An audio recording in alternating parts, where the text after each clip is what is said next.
তুই রোস্টার লাগাস না, তুই সায়ার লাগা, আর নাহলে তুই সিঙ্গার লাগা, কারণ তোকে রোস্টিং এ মানায় নাই।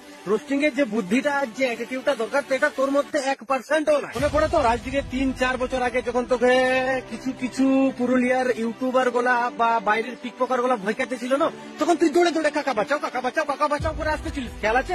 রোস্টার আমি দাবি করবো না নিজেকে, সিঙ্গার দাবি করবো বা সায়ের দাবি করবো, চাপ নাই। ওকে, ভালো থাকো, সুস্থ থাকো, চলো দেখা হবো পরের ভিডিওতে। কি ভাবছি এরকম বলবো মনে হয়, এরকম বলবো ভাবছি। বিষয়টা হইলো কি, চল পুরানো টপিক কিছু কিছু উঠাচ্ছে, বিষয়টা আলাদা, কিন্তু সেটা পাবলিক বলবে।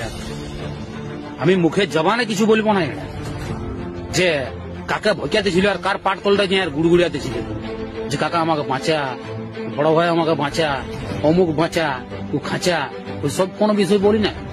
যেটা আশা করছি তুমি বলছো ঠিক আছে, চাপ নাই, কারণ নিজের একটা আত্ম অহংকারের বিষয়। আচ্ছা ঠিক আছে, যখন তুই ওই বিষয়টা বললি তখন আমি ওটার একটা বিষয় বলছি। আমার যখন চ্যানেলে তোর কাছে লগিং ছিল, আমার ফোন টোন গুলো সব থানায় মানায় জমা ছিল, বিষয়টা হইল না। আমি কি বলতি তোকে, তোরা নিজের মন মর্জি একটা কলাপ করতিস। ইনস্টাগ্রাম আইডিটাও তোর কাছে ছিল, এখনো তো আমার ইনস্টাগ্রাম আইডি তোর ভিডিও গুলো পড়ে আছে। তোর একটা উৎপত্তি হয়েছে আমার টিম থেকে, তুই বড় বড় ভাষণ কাকে দিছিস রে লেওড়ার বাল। আর রোস্টিং দাবি করবি, অ্যাটিটিউড দেখবি কি না, তুই মুখের ভাষা দেখবি যে রোস্টারের কেমন ভাষা। তুই লেড়া 2-4টা গালি দিয়ে নিজে কি ভাবছিস যে আমি কি হয়ে গেল দাবি করছিস, যেটা আমি সেই গল্পটাই বলছি। তুই নিজে কি ভাবছিস যে আমি গাইল বাগান দিয়ে দিচ্ছি, আমার বহুত অ্যাটিটিউড, আমার ঝাঁট অ্যাটিটিউড দিলে ওরা, তুই আমাকে কি অ্যাটিটিউড দেখাচ্ছি বাপ? তুই আমাকে এটা শিখাচ্ছিস ওটা রোস্টিং এর বিষয়টা, এটা বন্য ভাই।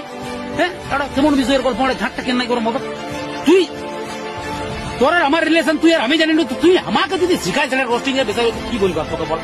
বলবো আমি মুখটা খুলবো কি, এটা দুটো ভাষা বলবো, তখন বলিস না যে বলছে বলে।